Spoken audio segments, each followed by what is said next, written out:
Hi, everybody. Welcome to the webinar, Proven Techniques to Shorten Your Sales Cycle. We are here with SalesWings and FullContact, and we appreciate you guys jumping in to learn more about shortening that sales cycle. We're going to learn how to easily deploy new leads, create simplicity with your sales team, especially of any size, what tools you can integrate to spot the hottest leads and how to close them, how to get the full picture of every lead that's generated and comes into your team, and then how to enable your sales team to really take action on these real-time enriched leads. So I'm going to go ahead and then let Philippe kick it off. Hey, thanks, Kelsey. Welcome, everybody. Great you took your time today to follow us with these tips. Myself, I'm CEO and co-founder at SalesWings. We have a sales acceleration solution for small sales and marketing teams to create sales and marketing alignment to effectively prioritize leads and then shorten sales cycles too. Now, my background, well, I've spent about 10 years in tech startups, typically high growth companies where there's a lot of pressure to accelerate revenue growth. Well, personally, I do a lot of sports. I'm married and I have 2 kids. And if anybody wants to reach out to me after the webinar, I'm always happy to provide tips as well. And you can follow me on Twitter at PHSwiss. Glad to be here. So I've quickly touched about SalesWings. As mentioned, we bring efficiency to sales and marketing teams. SalesWings is an add-on to email marketing solutions. It is an add-on as well to sales outbound solutions and web forms to track leads interest on the website in real time, prioritize these leads with lead scoring, and effectively qualify them to hand them over to the right sales rep. We have clients around the world. It's quickly installed and it's cost effective. So have a look at it after the webinar if this is something that's concerning to you. Thank you very much, Philippe. My name is Jon Tallman. I do solution architecture around these parts at FullContact, and I'm very excited to be here today supporting SalesWings and our partnership with them, and really talking about how the conjunction of our platforms really, creates some additional value, some real value to do just what the what the webinar says, so to speak, to really get at better leads, to reduce those sales cycles, which we all know are painfully long sometimes, and just excited to be talking about how our 2 platforms come together to achieve that. So a little bit about FullContact for those of you who don't know. We are an identity resolution and an enrichment platform. We have a vast data asset that covers the globe with an incredible coverage across email, as well as postal addresses, as well as social identities, and all in the vein of really enriching first-party data assets so that you can more effectively engage with the human beings that these data represent. That is really the game at the end of the day. And so FullContact's data asset, in conjunction with the solutions and other aspects of the SalesWings platform together are really sort of a powerful tool in that battle. So back to you, Philippe. Thanks, John.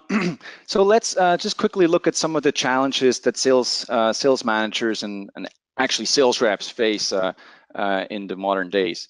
So sales cycles have become more volatile. What does that mean? That means that a lot of leads today find information about the offering in the market in a very, very transparent way. They'll find information online. They'll check you out. They'll look for client referrals and reviews, and it's really making it hard for salespeople to understand when they're interested in doing business with you, and if they're even interested, because they kind of like to hide and duck, only engaging with a very short list of suppliers, and they're overwhelmed with being contacted all the time by all kinds of people. So the question is then, well, who's in charge of the timing of the sale or of the purchase? Is it just the client who who decides, well, now I have a need for what you're doing. Now we should speak. No, it's the client and you. You're the client advisor. You're helping him make a purchase decision, and that includes engaging with him and helping him setting the right priorities in his daily work, which obviously is doing business with you. Now, on the other hand, as well, in order to take the right decisions, who to engage with and when to engage, you need data. You need to be able to collect data. You need to be able to understand and analyze that data and leverage it, linked to your sales process. That seems to be an easy task, but well, it's not always. But we'll talk a little bit about that today. And one thing, which isn't a challenge but an insight that I really think all of you should be looking into, and of course, this is why you're participating today, is, well, working on shortening sales cycles means growing your revenue faster. If you have an average sales cycle of 12 months from the clients, and you're working on shortening that sales cycle to 9 months, 3 months down, with some of the techniques you're going to learn today, well, that means that you're accelerating your revenue and you're going to grow faster. So just a quick insight around these challenges. Moving on. Now let's quickly have a look where the shortening of the sales cycle occurs, and what are some of these challenges if you look at the buying process. This is a typical sales funnel or buying funnel that you can see right here. And if you move on, Kelsey, it all starts with identifying who is your ideal customer profile. Prioritizing the right leads starts with attracting the right leads. And if you're not clear on who that is, or if you're not effectively able to identify these profiles, you're wasting marketing budget, and it's going to lead to longer sales cycles. Maybe John, you can give a little bit background information on that. Yeah. Thank you very much, Philippe. So, just building on that a little bit, what FullContact and frankly what SalesWings won't be able to do for you is prescribe exactly who your ideal customers are going to be. That really is up to you.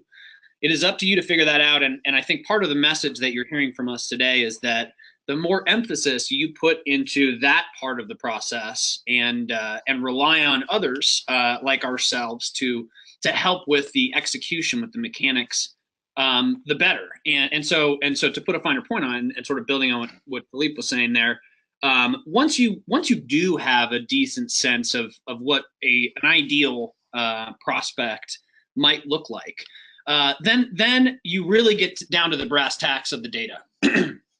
Do you know individuals at the organizations that you have come to decide or discover are ideal for you? And if not, you need to get some, right? You need to get some data. You need to get some new leads, and you need to bring additional data to bear with those leads in order to do some of the things that are described here in this slide that I'll talk about. But essentially, it starts with you figuring out who would be ideal in those scenarios. And once you've done that, then what I really like to use this slide for is to describe the sort of chronological state of managing leads as they come in at the top of that funnel. Depending on who you are and how far along the process of sort of maturation in marketing techniques you are, you probably have some initiatives around one or more of the sort of nodes that are described here in this polygon, whether it's really basic stuff, foundational stuff in terms of enriching your customer leads, whether they're people or companies, with additional insightful data, or whether you've done that and you are now in a position to start segmenting that data in order to produce more personalization, right? More niche, sort of nuanced or subtle targeting efforts when it comes to outreach of any kind. Or if it's in the feedback loop of really measuring those things and understanding what success looks like when you are applying some of these techniques. All of it has to do with the data from that FullContact perspective. But also, most importantly, and the reason that Philippe handed it off to me at this point, I think what we're declaring is these types of things need to be considered at the top of the funnel. It's very important early on in the process to really focus on all of these different elements of your strategy, to be thinking down the road about what success ultimately looks like. So hopefully that's a little bit clarifying. If you want to move on to the next one, I think just kind of building on that a little bit, the things that I'm talking about when I talk about enrichment, the things that I'm talking about when I talk about insights, it's easy to pay sort of marketing speak lingo and lip service to these things, but let me just be specific about it, right? If you're talking about account-based marketing, when I say insights, I mean understanding what characteristics of a company, of a business, sort of qualify them to be ideal for you, whether it's an industry or it's a certain type of leadership that they've got there, or job titles that you specifically seek that you have good luck with. Any of that stuff is important and insightful information that helps you get at your strategy faster, right? And if it's about people, then it is, it could potentially be behavioral psychographic characteristics that predispose them to be ideal for you. Or maybe it's a location, or it could be a particular platform that they happen to be active on that aligns well with you. Insights come in many, many different forms and fashions, right? And we have a lot of them. The point being, once you get into that top of the funnel, having insights and not just raw data is what's going to drive success throughout the rest of the funnel, throughout the rest of those steps. So moving past insights. Now, this slide really paints the picture of what we would think of as a best sort of end result of what we're talking about.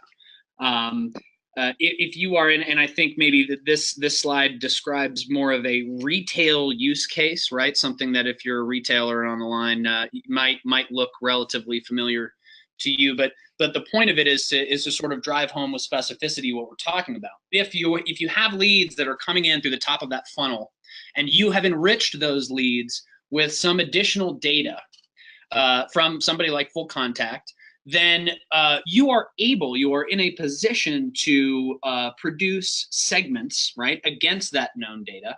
And as new leads come in, they become slotted into those segments, right, programmatically.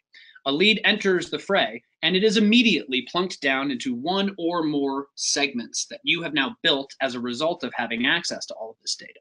Now, what that means is you can take that work, that programmatic slotting work that you're doing with leads, and not waste any time, right? If in the prior world it took you a month to 6 weeks to take a raw lead and get it qualified and into your pipeline, what we're saying here is that building segmentation models allow you to circumvent a lot of that process. Imagine if you could take 6 weeks and turn it into 4 days, because you have so much programmatic process built into sort of funneling leads into segments, where in this case, retail segments would declare a series of different positions that this particular individual would fall into, and then would be prescribed any number of potential engagement mechanisms on the other side. Maybe it's social, maybe there's an email campaign, maybe there is a direct mail campaign that's being triggered by her inclusion in it.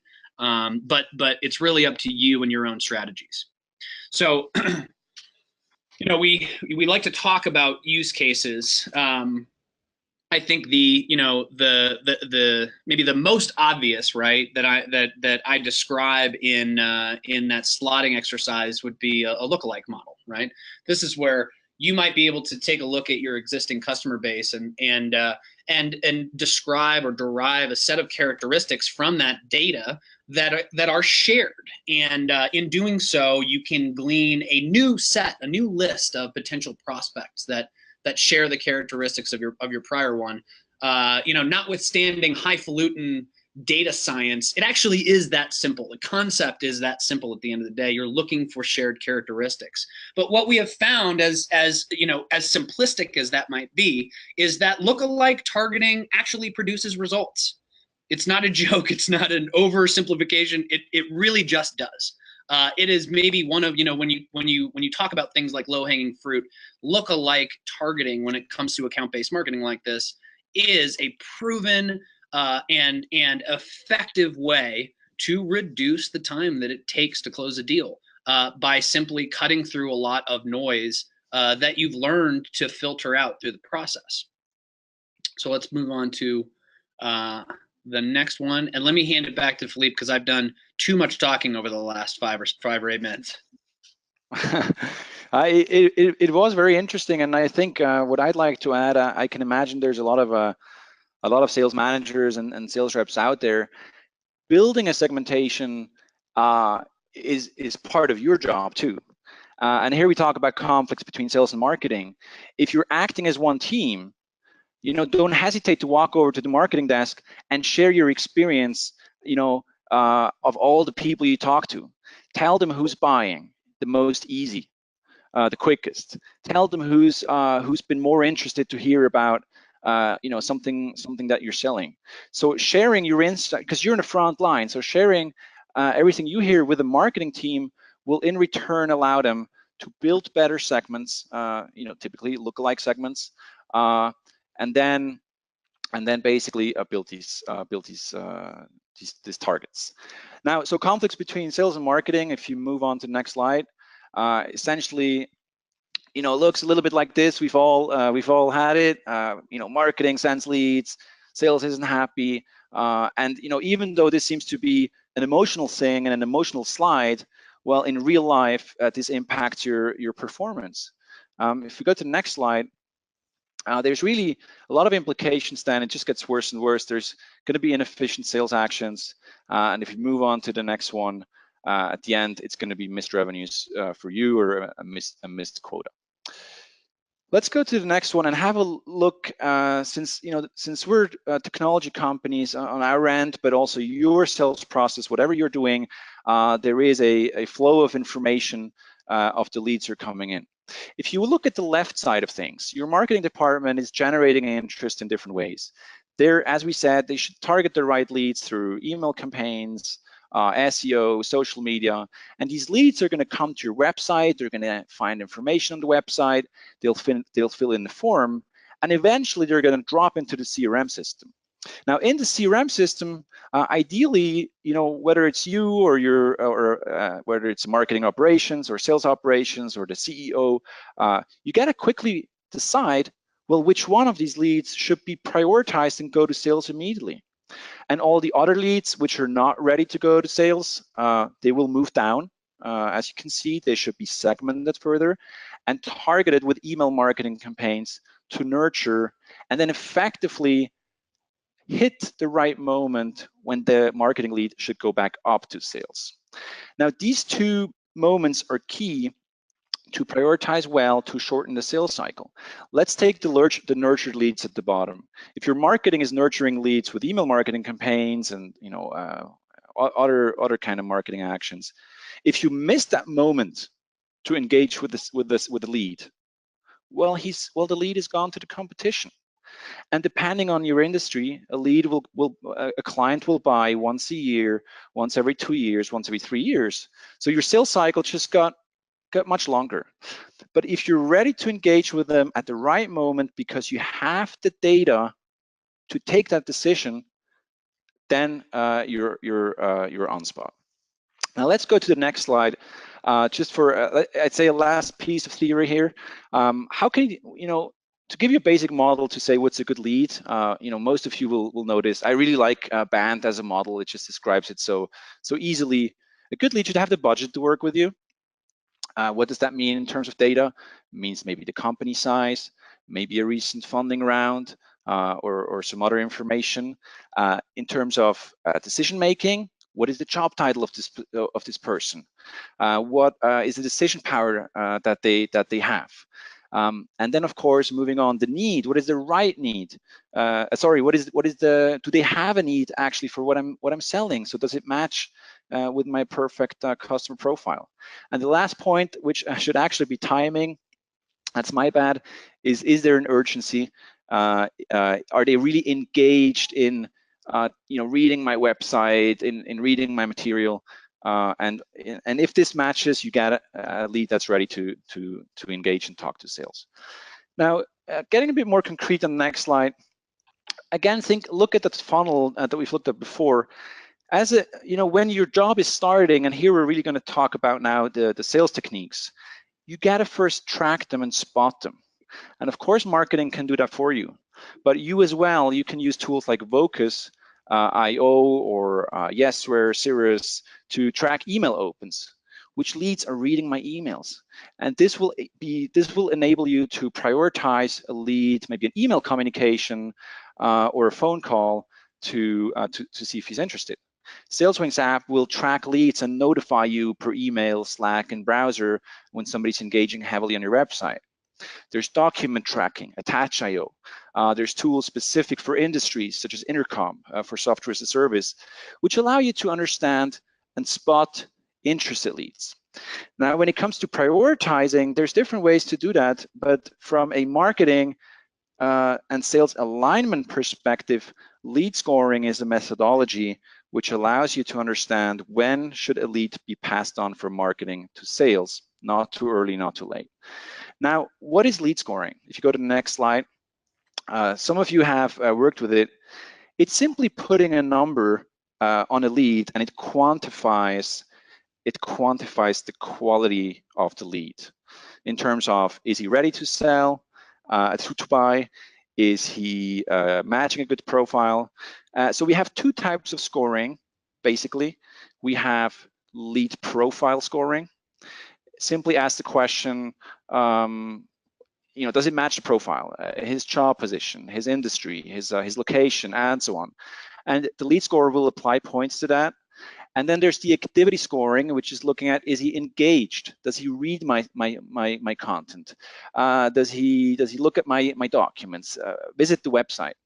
And based on that, if we move on, you're making the job of the salesperson much easier to take these decisions. A lot of sales operations managers or salespeople in their CRM, they look at lists of leads that they get from marketing or that they've already been working on. Well, they look like that. Well, you're going to apply some filters, but what lead scoring is doing, if you move to the next slide, is just making it very easy for salespeople to follow up. So in our case, SalesWings, we're putting a flame on the hottest leads in terms of engagement, and the sales rep doesn't take a lot of time to take that next call and move on. They don't want to, make a master in rocket science and lead qualification. They want to know who are the hottest leads. And then if you go to the next slide, a tool like SalesWings will give them a quick snapshot over the lead to take immediate follow-up action. We're showing the sales rep what a lead is doing on the website, what is he reading, what is the kind of things he wants. And on the right-hand side, we partner with FullContact to give them an immediate snapshot over the potential of the lead in terms of budget, authority, industry, and so on. And why is this relevant? I'll make you an example. If you have a sales team of 20 people, just to give you an idea, and these 20 people, these 20 sales reps engage with 100 leads a month, that's not a lot, depending on the industry. But if you can save per lead 5 minutes on research, because imagine you have to go find all that information that FullContact is providing here. 5 minutes, 100 leads, each sales rep, 20 sales reps, that's 10,000 minutes a month that you can save your team researching and wasting time that they're not engaging with your leads. And 10,000 minutes is not less than a full-time employee a month that he spends on just lead qualification. Moving on, and then I'm slowly done with my part. Of course, once you've qualified lead, you got to engage, and this is where the shortening happens. And it starts with behavior. I'm always surprised when somebody tries to sell something to me, trying to get a meeting, and he's proposing me a meeting next Thursday or in 2 weeks. No, if you want to schedule a meeting with a lead, make it a priority and propose a meeting today or tomorrow. Because if your sales cycle is 3 months, and instead of making a meeting in 2 weeks, you make it today, well, you've just shortened that sales cycle by 2 weeks. So make the concern of the client a priority on his agenda and follow up fast. And the second thing you should do, if you see that the lead is engaging, for example, on your website and has interest, call them in 5 or 10 minutes. And there's companies like InsideSales.com that have pushed the science of sales acceleration forward.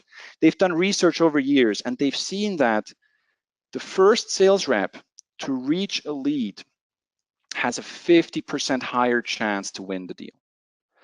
A 50% chance increase to win the deal by picking up the phone quick and talk to the lead before your competitor does. That's quite easy to do if you get the discipline and if you get the data to take that decision. Of course, you need to engage on LinkedIn, you need to share content. Calendly is also a great tool, which allows the client to book a meeting on your calendar. Vocus as well has some nice features. And then here's 3 tools I really like. Cirrus Insight, Yes, Where, and Reply. They allow you to do personalized follow-up emails in an automated sequence. So when you get an interested lead and you want to hit them with an email, these tools will allow you to very easily create a simple follow-up cadence of emails, once again to engage the client in a personalized manner. And the data you have will allow you to personalize these emails, which leads to more success. Okay, handing back to Jon. Jon, maybe tell us a little bit what happens when the client has finally bought and how we can then shorten that next sales cycle. Yes, absolutely. And there's not much more value I can add on to a lot of the sort of methodological and technique oriented things that Philippe is saying there. We can appreciate the value of all of that, right? Where we like being in full contact, and maybe the one place where we feel like there is this incredible supplemental leverage that comes through is, of course, in the aspect of having some data to do things like segmentation. That's what we talked about so far. But in the framework of what Philippe was just talking about for the last handful of minutes, we certainly, in a maybe more mundane way, think of the numbers game involved, and the fact that in a BAMP model, which I very much appreciate, and all of you probably have some version of that, right? You're talking about a sort of mechanical process that describes that once you have certain amounts of information based on your prior experience, leads naturally flow through the pipeline. So when Philippe is talking about, hey, don't wait a week and a half or 2 weeks to set up a follow-up call, what FullContact would be saying is, hey, don't wait to get the answers to those questions that naturally move that lead from classification B to classification A in your funnel. And combined, right, if you follow Philippe's techniques and you use FullContact data, you can, in a mundane way, shave a month off of your sales cycle. It is actually that straightforward. So now let me cut forward into the slide that you're looking at now, and what that, again, sort of, just like the last one talking about lookalike modeling, what that actually leads to if you're using these techniques. Well, aside from lookalike modeling, when we talk about customer advocacy, sure, you could think of that as influencer campaigns. I know that's a term that people throw around a lot. In some cases, it's meaningless, but in other cases, if used appropriately, it actually is a meaningful concept, because influencers are varied. They are not a one-dimensional thing. Justin Bieber may have 100 million people following him on Twitter, but the reality is that he is not going to be an appropriate influencer in all scenarios with that admittedly large following base, right?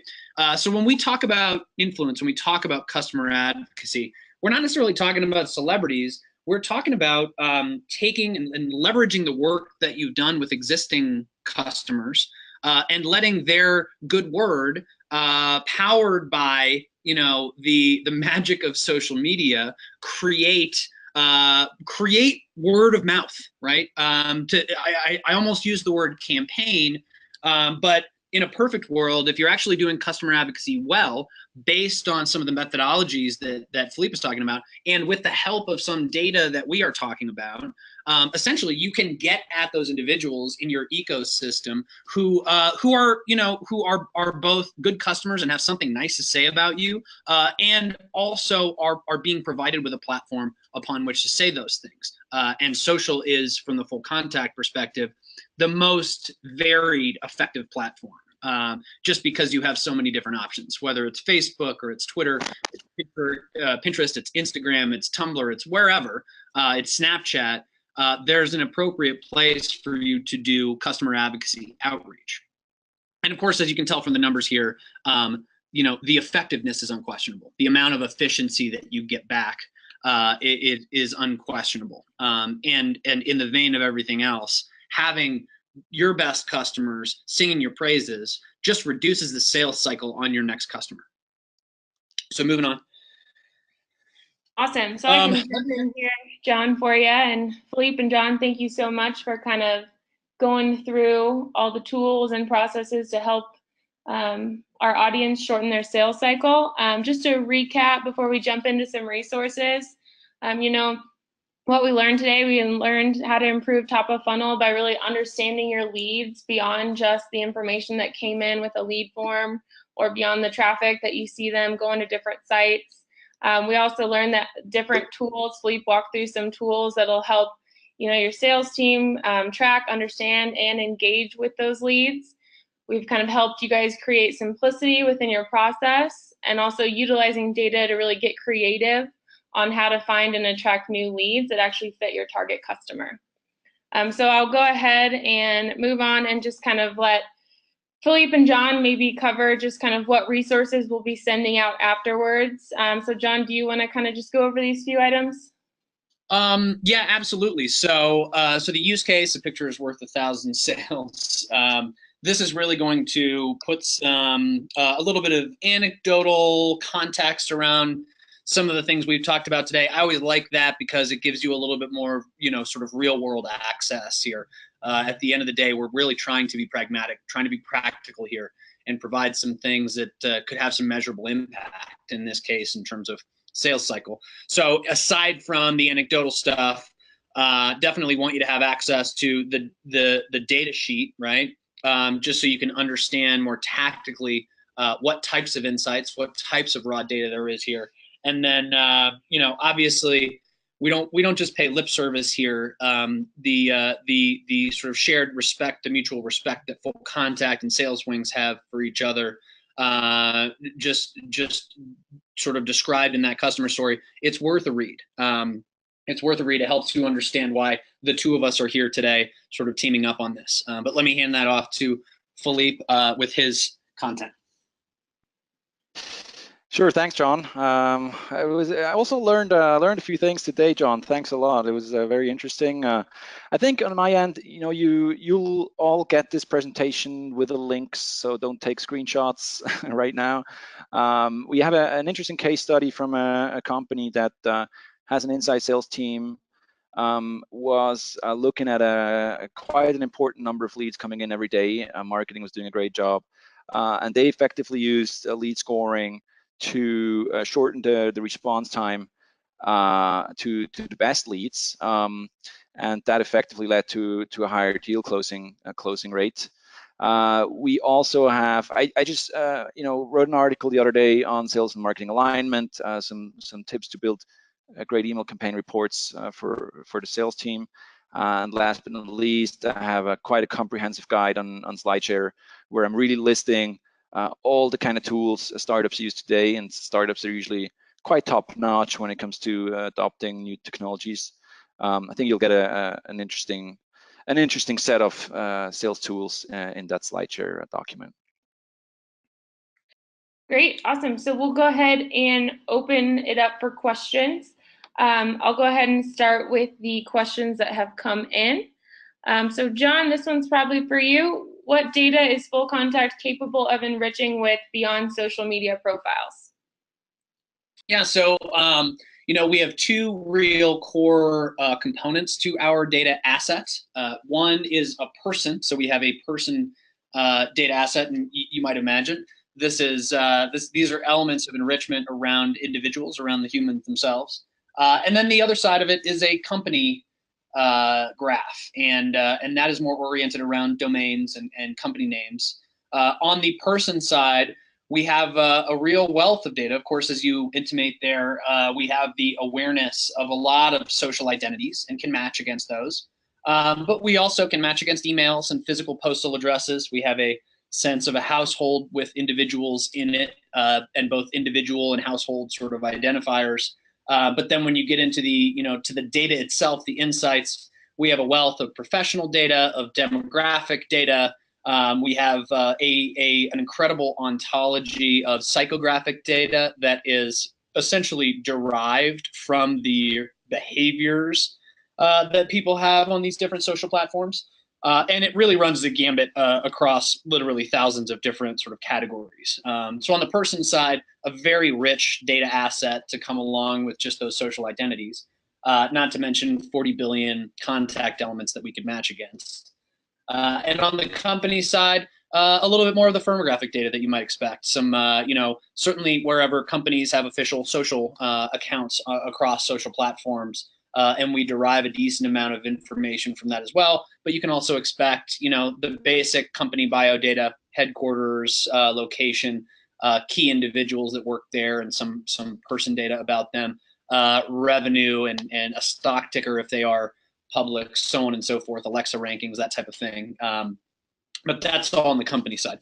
Hopefully that answered your question. Those are the types of data that we have. Awesome, thanks, John. And just a reminder before I get to the next question, if you have any questions, please put them in the questions box in the panel on the right, and we will get through all of them. The next question, Philippe, is for you. It looks like they want to hear a little bit more about the profile scoring versus activity scoring, and maybe which one you prioritize. Yeah, sure. So it is kind of two different things, and both of them cover again that lead qualification. Lead profiling, as I've briefly mentioned, looks at who is that person or who is that account. And if you've done your job correctly and you've have a list of characteristics, which could be job title, which could be age, which could be which could be sex, which could be industry, which could be different elements, then you can create a lead profiling a lead profile score. From my experience, you don't really need technology to build that score. If you have the data in the CRM system, you can use filters and lists to build segments based on based on these characteristics. So lead profiling you'll typically find in bigger marketing automation suites such as Salesforce Pardot, Mercado, Eloqua, and so on. But unless you're looking at a very, very high number of leads and you're looking to get some automatic scoring, profiling is something you can do in the CRM. Lead scoring, or let's say lead activity scoring, which is that second piece, is something a human can't really do because effectively activity scoring is looking at signals. Is the client reading my emails? Is he looking at my documents? Is he spending time on my website, and how much? And based on that, good scoring systems, and I believe we do have a good one, use a predictive algorithm which will then look at these different activities that the client is doing and automatically outputs a score. So it'll put out a predictive score. We're going to say a lead is hot, warm, or cold. Very simply, it's dynamic over time. And there's also the possibility to do point-based lead scoring, where you can say, my lead is looking at these pages on the website, my lead is doing that, and then you can give them points. This implies that you're building kind of a point model where you're asking yourself, what are the activities a lead should do before talking to sales? Keep in mind that the lead score, whether profile or activity, aims to determine when a marketing lead should go to sales. So think about the kind of activities a lead should be doing. and attribute points, and then you're going to be able to say, well, if a lead, for example, gets to 100 points, a salesperson should be looking at it. So I hope that answers the question. Awesome, thanks, Philippe. And then looks like one more for now, and then if anyone else has any, feel free to add it in. The question is, and maybe both of you can answer, maybe one of you, but how does lead intelligence really drive the initial interactions with those leads? Like, how do you utilize that lead intelligence? I'd love to hear Philippe's take on that one more than my own. So how does lead intelligence drive interactions? So if I get the answer, the question right, is how should or how will the data you have influence how you communicate with that lead? Well, there's different elements, of course. If you have the right data, and collecting it, as we know, is not an easy thing if you're just using some kind of web form. Can tell you what you should be talking to this lead about. What is the content you should be sending to them? As you know, if you're doing account-based selling, you're looking at different people influencing the buying process. You may have influencers reporting to your decision maker, peers, you have the actual decision maker. If you know who you're talking to, you'll be sending different type of information. For example, in our case, I mean, we, our clients are sales managers, sales operations managers, and so on. Well, if we engage with sales reps, which are reporting to, let's say, the decision makers that work with us, well, if I know that person's responsibility, well, I'll maybe send them, more tactical tips.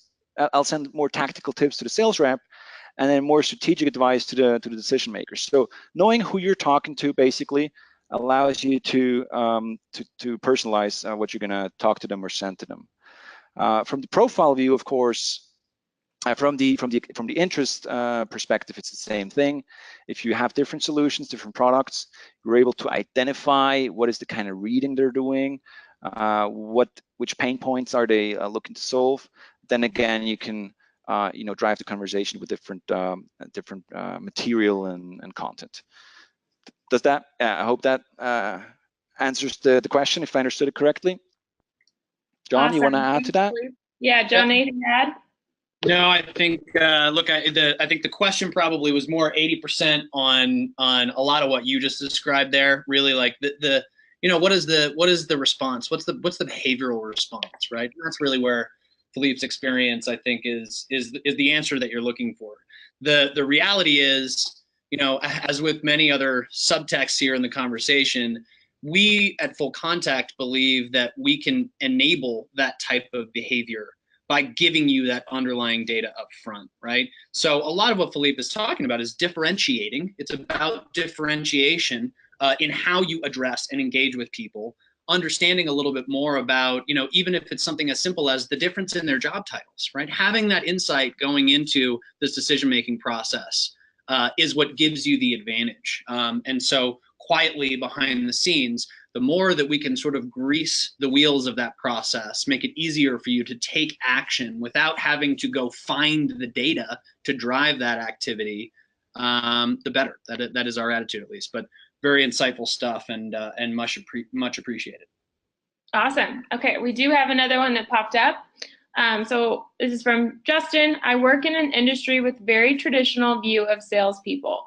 It's their responsibility to generate opportunities and leads from start to finish with no lead passing. The axiom is here's the yellow pages.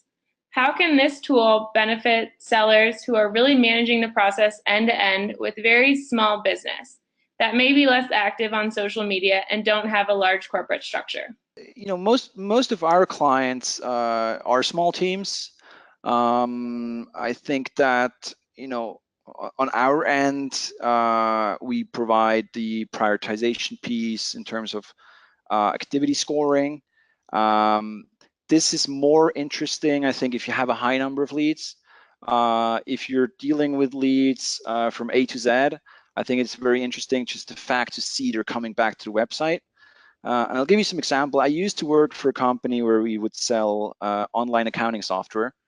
I also worked in another company where we did event management, where we were, which is also a much more traditional industry.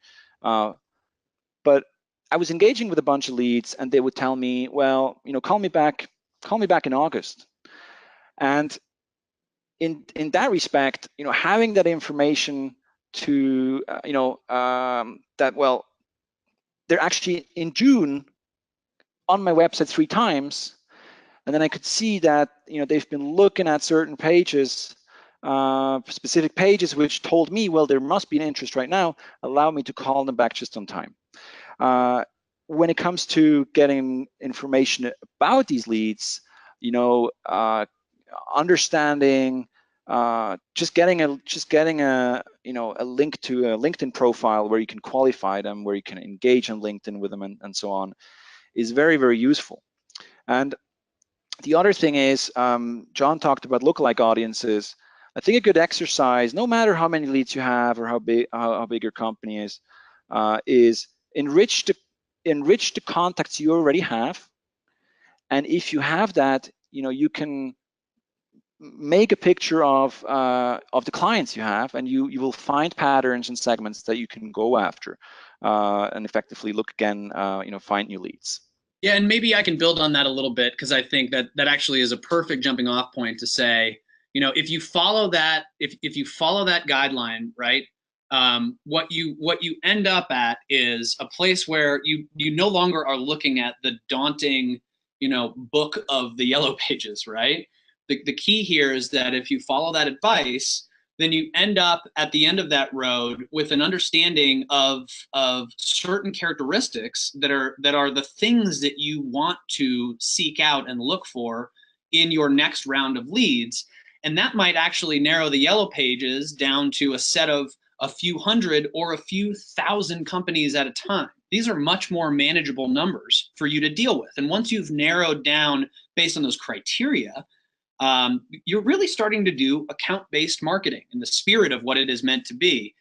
You are narrowing the yellow pages down to a few hundred companies at a time, which then enables you to come back to, let's just say, even as a small business, a small but growing business with not a lot of capital to spend on these types of tools, I think you would find, and we've glossed over this a little bit, but SalesWings has some very practical packages, right, pricing-wise, for you guys to take advantage, and I'd say outsized advantage, of some of these things that Philippe is talking about. Likewise, FullContact has options that can get you enrichments on hundreds or thousands of leads for very reasonable price points. So maybe the overarching thing that I'd like to say is, just because you have a niche, and just because you might not be the biggest organization in the world with the largest sort of lead base, doesn't mean that you shouldn't be doing all the things we're talking about here. We have a few more minutes where we can still get some questions in, so we'll hang on for a few more minutes, but I'll just close it out here and say thank you all very much for your time. I know an hour can be a lot in a day, so really appreciate you guys jumping in. Philippe and John, thank you guys for taking the time out to walk through this presentation and help teach others what you guys have learned through your careers. So we will hold on for a few more minutes just to see if there's anything else. John or Philippe, anything else to close it out? No, thank you very much for the summary, and likewise from my side, very insightful. It's great to team up with Philippe on these. Exactly. No, it was great. Great to see so much interest here. Yeah, I guess what I'd love you to do is apply some of these techniques once you hang up here. I mean, spend a couple of minutes thinking about who's the right lead. If you don't have that information, do look at what FullContact can do for you. And then, of course, if you see interest from certain leads, call them back immediately. Start booking these meetings today, tomorrow. Apply what we talk about, and I would love to hear from you if it works. Once again, if you can find us both on LinkedIn, so don't hesitate. I think John as well, to get in touch with us if we can give further advice.